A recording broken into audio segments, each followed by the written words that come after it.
Shrimad home remedies में आपका स्वागत है और हम आपको बताएंगे कद बढ़ाने के आयुर्वेदीय उपाय। जिन लोगों का कद सामान्य से कम रह जाता है, प्रायः उनमें हीनता की भावना उत्पन्न हो सकती है। यदि ये आनुवंशिक कारणों से है तो आप इसमें अधिक कुछ नहीं कर सकते। और यह जानना आवश्यक है कि हर व्यक्ति प्रकृति और परमात्मा की रचना है और स्वयं को सदा ईश्वर की सुंदर कृति की तरह ही देखना प्रकृति का सम्मान है।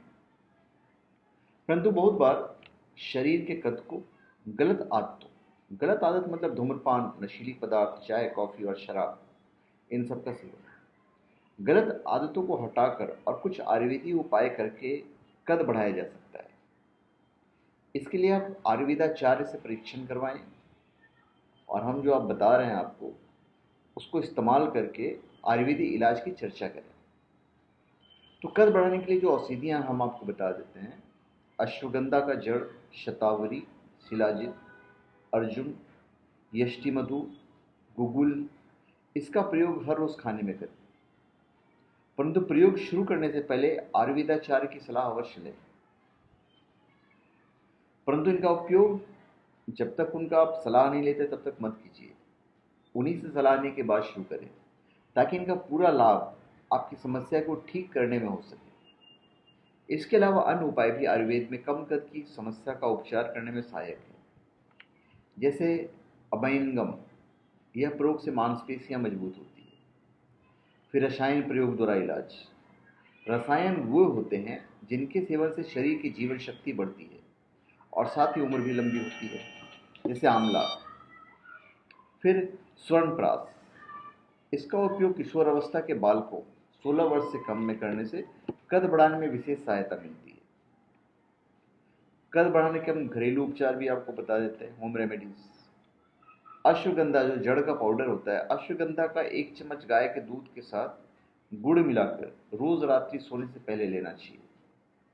यदि आपकी पाचन शक्ति अच्छी नहीं है या फिर शरीर में पित्त अधिक है तो अश्वगंधा का प्रयोग सावधानी से कीजिए।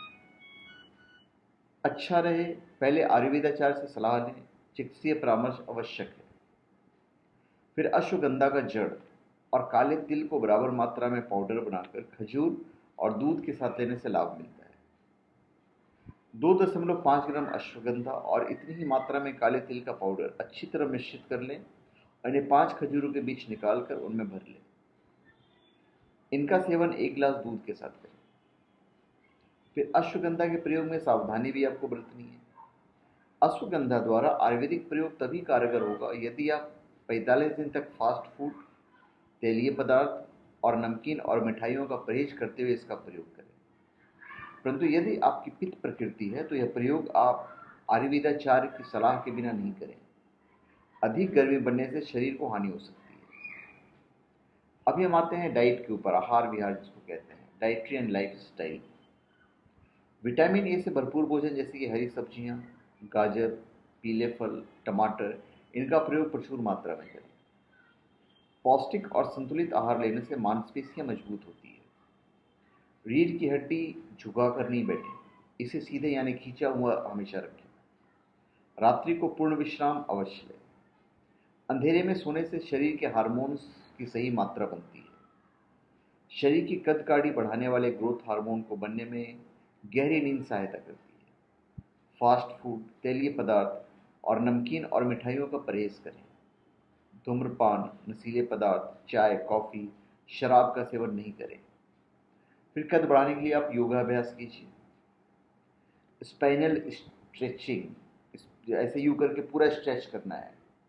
जितनी भी चीज़ें जितना ज़्यादा स्ट्रेच करेंगे उतना ज़्यादा अच्छा है। हाथ को, पाँव को, कमर को। तो स्पाइनल स्ट्रेचिंग वाली योगासन अच्छी योगाचार्य से सीखने के बाद अभ्यास करें। सूर्य नमस्कार, भुजंगासन, ताड़ासन और मूलभूत मांसपेशियां स्ट्रेच सहायता करते हैं। इसके अलावा अभयंगम जो आयुर्वेदिक मालिश है, अभयंगम भी किया जाना चाहिए। तो धन्यवाद। आप हमारे चैनल पे सब्सक्राइब करें और अपने कमेंट दीजिए। धन्यवाद।